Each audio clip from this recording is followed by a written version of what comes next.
Hello, bros. We're back with new book arrivals number 305. This is part one of my book haul from the $5 bag sale the other day. And there's the other one right there. Along those other books I need to sell. Don't look at them. I think I got 57 total books at the sale. I think there's 30. Maybe this is the smaller lot. I don't know. Overall, I got 57 books, which came out to 17.54 cents a piece. Sue Grafton, X. Isn't there X for anything? It's just X. X. Yeah, it's just X. Weird. I have all of these except F, G, and now Y. I didn't have this one previously, but I found it at the sale. I didn't think about it until later, and by the time I filled two bags up and got to mysteries, there were so many people around them, and I had to get to work. So I was just like, I'm done. I can always find them later. But my goal is to find every one in hardcover. As I said, I've almost got it complete. I even have a couple, or at least one that is signed by Grafton, who is now deceased, so she never finished the series. She got to Y. Soul on Fire by Eldridge Cleaver. You would think that this book would be worth some money, but it's apparently only worth 10 or 15 bucks. 1978. Thought it was a whatchamacallit edition, but I don't think so. Yeah, Soul on Fire. Soul on Fire is a story that has the ring of integrity, and it should provide very helpful insight for Christians into the interrelationship between a man's personal journey through political America and his Christian commitment. I guess he turned into a Christian after his life of fucking the Black Panthers. Francis Parkman, Montcalm, and Wolfe, 2. Year is this, 1912? There's the frontispiece, Major General James Wolfe. Well, that answers my question about who Wolfe was. Wolfe. Mainly I got this for this, the Ferndale Public Library, which is a northern suburb of Detroit. It's always interesting to get the library books of old cities nearby, and oh, look at that. What's that go on the side? I think it does, actually. Oh, it's just, oh, I see. That's pretty cool. They got the old, it's like a replacement in case this falls off. I've never seen that in another book. And this one is almost off, so I can actually take that off. Well, I guess I would sell it first if I was going to do that, even though the binding is broke. Anyway, I don't really know anything about this book, but I've never seen that in the back of the book. I don't know if that was normal, where you had a replacement.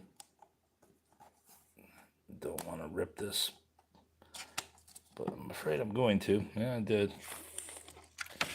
Yeah, I've never seen that before, where they put an extra one in at the back of the book. Crazy. Maybe that was commonplace. Anyway, it's a library binding, so the book's not worth much, but someone may want that. I wonder if there's any card in there. Should not handle the book this way, but I don't see anything in there. Don't want to rip it off, but looks like someone already has ripped it. I just want to see if there's any kind of card in there. Nope, it's gonna rip, and I don't think there is anything in there. Don't care. Say withdrawn. 2 Michigan Historical Review books. As I said, I normally wouldn't have bought these, but for 17 cents a piece, 18 cents a piece, I will take them every time. The hell, we got a storm moving in.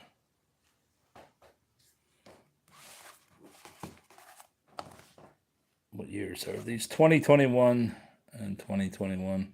Volume 47, number 1. I don't know why they crossed this out like it's going to make a difference. Memories of the Lakes, which is the Great Lakes by Dana Thomas Bowen, or Bowen. Memories of the Lake is history differently written. This work is more in the nature of a scrapbook of past outstanding incidents of the Great Lakes, compiled in an interesting manner. All are true, and the dates and stories accurate. Many are from personal interviews. I actually have this book already, but I don't know if I have a copy with the dust jacket, which is actually rather nice. Rather nice. It looked great with the Mylar on there. If I do have a copy, I'll just sell this one. The Intimate Life of L.M. Montgomery, edited by Irene Gamble. Garflingus on the bottom. L.M. What books did she write? Can't remember what she wrote. L.M. Montgomery. What's the book she wrote? The series. Annie of Green Gables. I thought she wrote a series of books too. Maybe that was a series. Anyway, can never hurt to have a scholarly explication on an author. Nice dress, by the way. Not the best looking woman, but she's got a nice dress. The hat is fucking ridiculous. What is on that? Feathers? It's a little feather boa, bruv. About my 10th copy of Hunter S. Thompson's Fear and Loathing in Los Angeles. Thanks, Erica Rebby. This is not like an older edition, but it's probably 90s.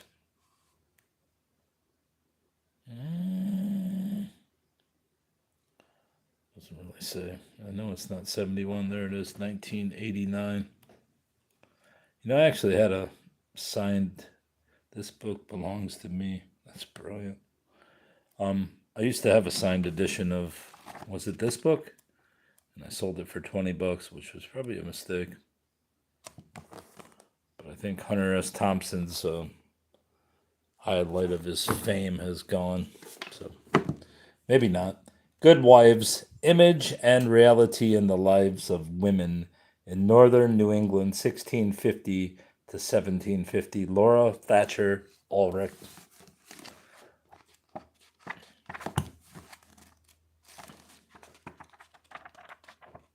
Nope, it's got some on. It's got some moisture exposure. That's okay. So does my brain. Good Wives rescues our colonial foremothers from anonymity, telling the astonishing real stories of some of the ordinary women who lie beneath tombstone eulogies, idolized as meek, patient, prayerful, and otherworldly. New England women emerged from Ulrich's study as hard-working traders, diplomatic negotiators in the Indian War, skilled gossips, passionate wives, and occasionally murderers, adulteresses, and thieves. Using court records, poetry, gravestones, letters, diaries, paintings, and embroidery, Ulrich reconstructs the variegated lives of these strong, capable, and usually resourceful women. Sixpence House, Lost in a Town of Books.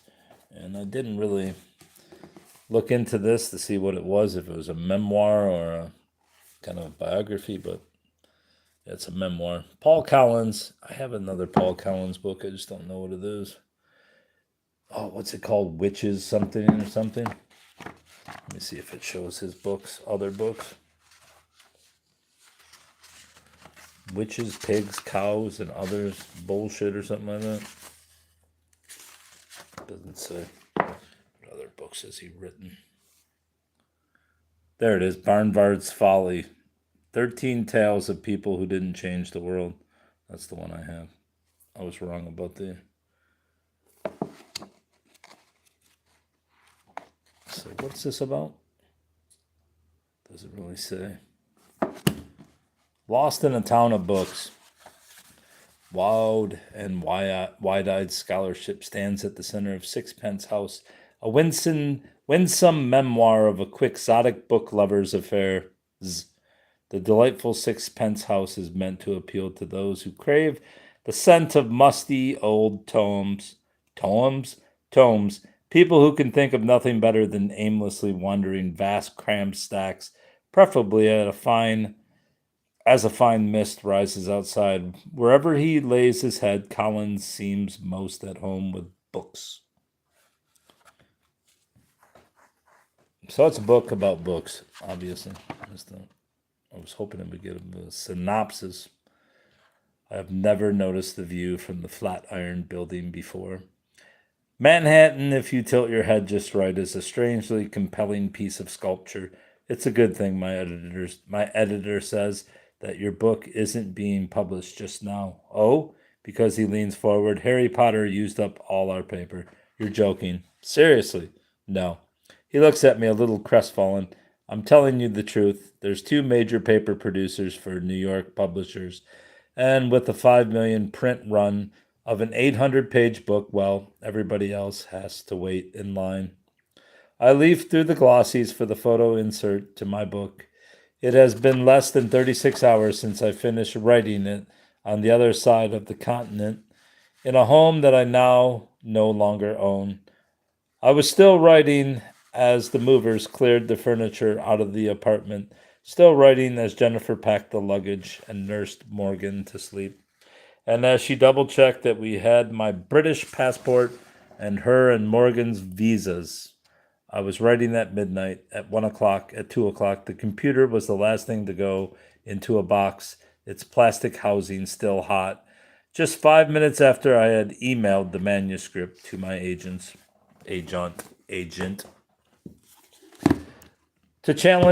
challenge to liberty, Herbert Hoover, previously owned by Lauren R. Shord.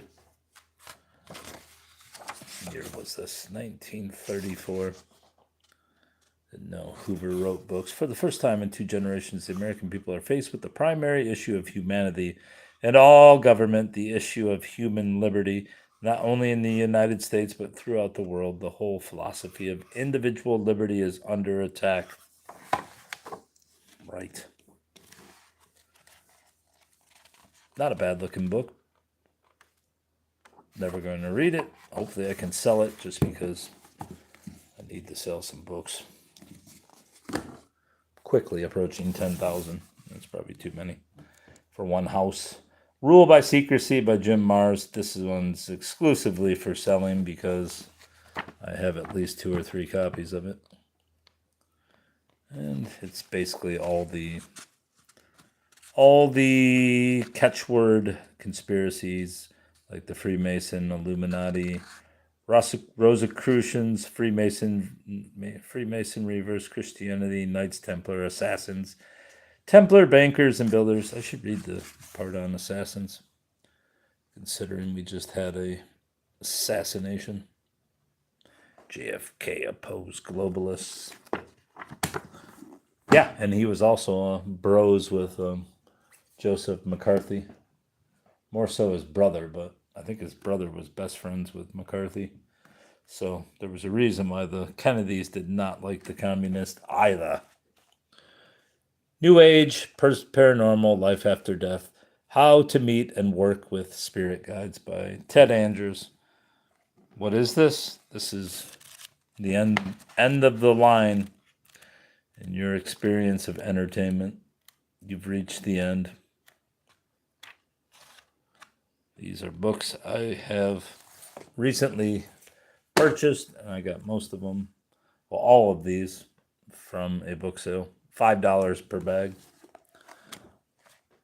Practical Steps Toward a More Peaceful and Joyous Existence, culled from 14,000 psychic readings, which the great seer gave during his lifetime. This towering volume offers concrete help for coping with the stress and anxiety of day-to-day life in the modern world. Edgar Cayce's story of attitudes and emotions. Does it look like there's ink splotches, but it's just like a backdrop? I thought it was ink. I thought it was ink, bruv.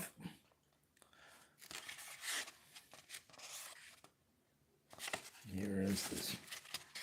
Obviously, it's not a first edition, but it says 1980s. 82. I got a few Edgar Cayce books. The Edgar Cayce Remedies by William A. McGarry. This is about Cayce and not by him.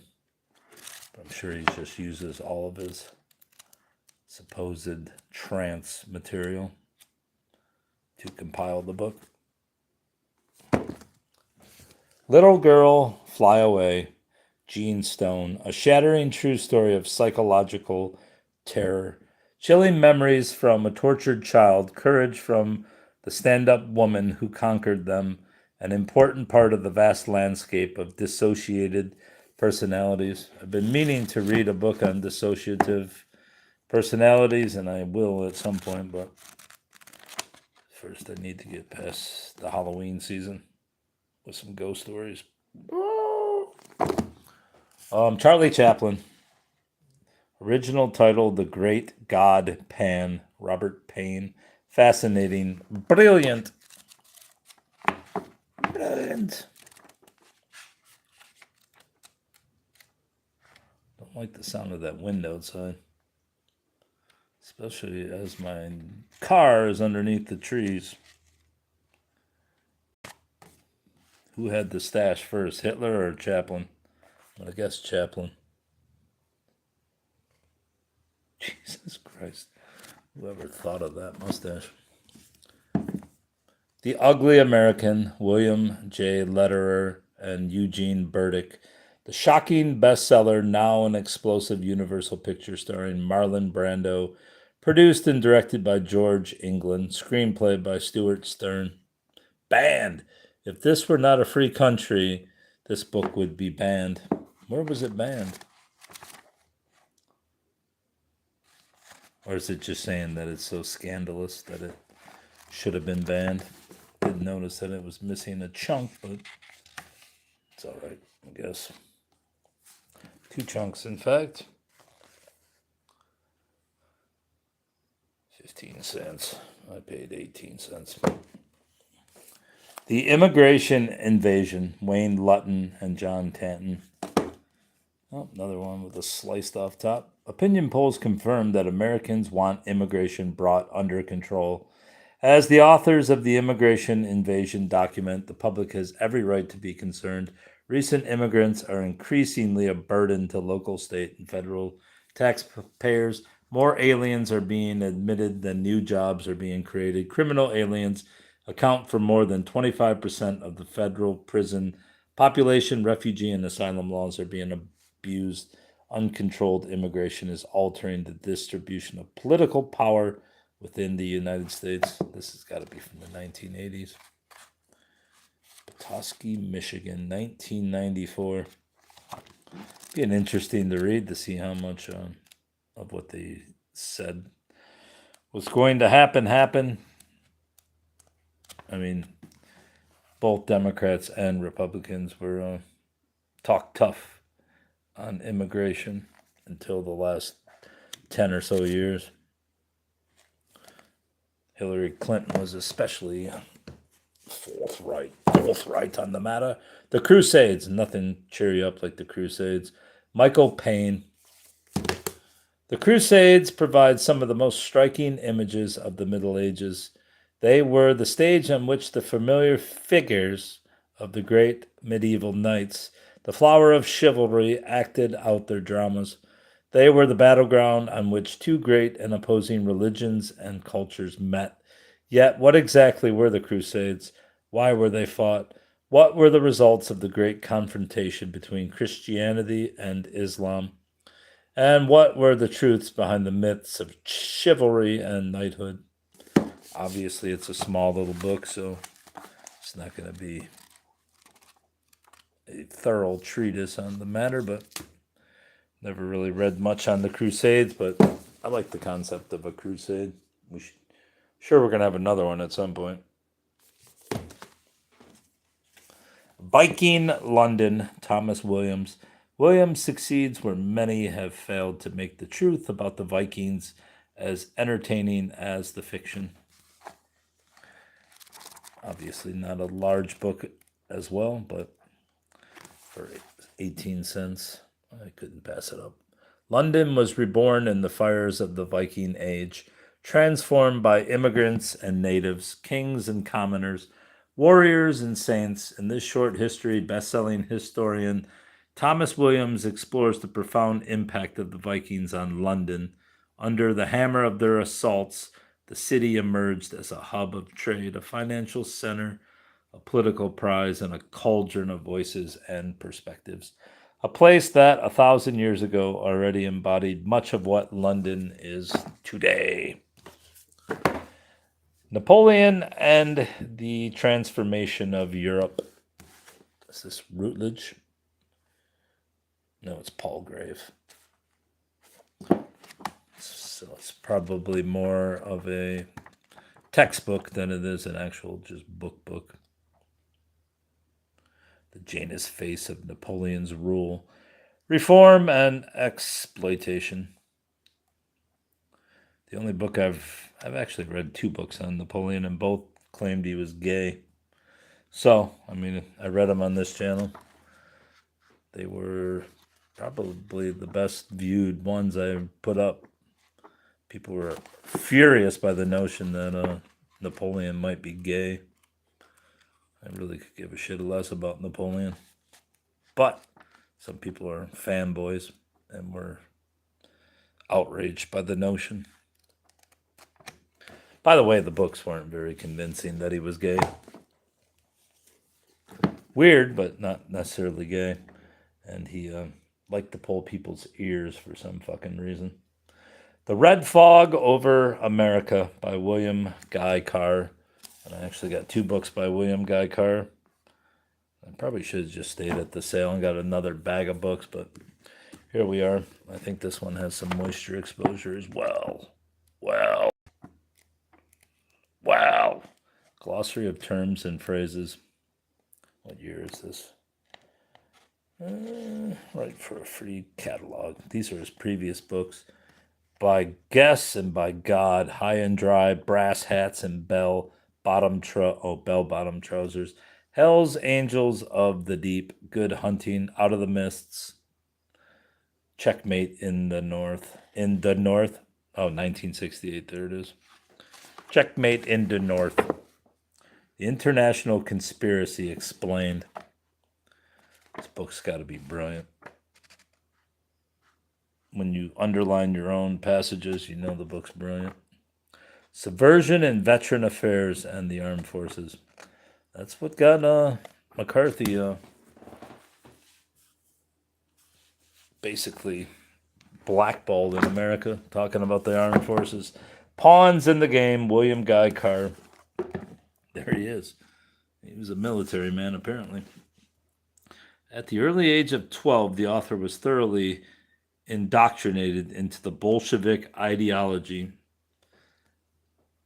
by 2 revolutionary missionaries who traveled on the same ship with him out to the Orient in 1907. Unlike many others, he didn't allow the bait they offered him, hook, line, and sinker. He decided to keep an open mind and to investigate matters thoroughly. Before reaching any conclusions, his investigations and studies of all angles of the international conspiracy have taken him to nearly every country in the world. He's known to many Canadians. Is he Canadian? What's that say? Oh, he died in 1959. So these must have been republished books. Insignia of the Order of the Illuminati, which is the reverse of the U.S. seal and appears on U.S. $1 bills. This guy's talking about the Illuminati in 1969. What year is this? Maybe this one's later. Here is a true story of international intrigue, romance. The American Revolution. Anyway, I can't believe no one picked this book up or that book. Speaking of McCarthy, Blacklisted by History, the untold story of Joe McCarthy and his fight against America's enemies. And his enemies have won because now we have a bunch of communists in our government and our country. He was not wrong. Was not wrong. Don't ever believe what they say about Joseph McCarthy. The guy was a fucking prophet. Damn commies. Commie bastards. In this groundbreaking book, veteran journalist and author M. Stanton Evans reveals that the conventional image of Senator Joseph McCarthy as a demagogue and a liar is all wrong. Based on years of intensive research, Blacklisted by History dismantles the myths surrounding Joe McCarthy and his campaign to unmask communists working within the U.S. government. Evans's stunning revelations completely overturn our understanding of McCarthyism, and the Cold War. Trait match. Discovering the occupational personality through handwriting analysis. It's about the fourth or fifth book I have on handwriting analysis. Never read any of them, but maybe one day. Oh, look at this. There she is. Ideen Whiting, certified graphologist. Looks like the lady that was at Dollar Tree tonight running the cash register. 1989. Why would you make it so small? What do businessmen say who have used handwriting analysis? I am completely convinced of its usefulness.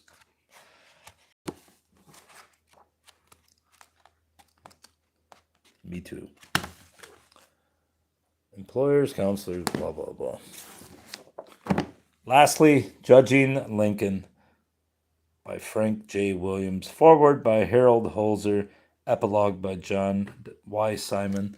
This kind of looks like a textbook, but might not be. Obviously, everyone knows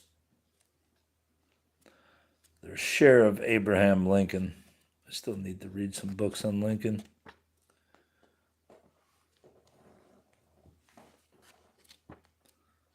There he is, without the beard.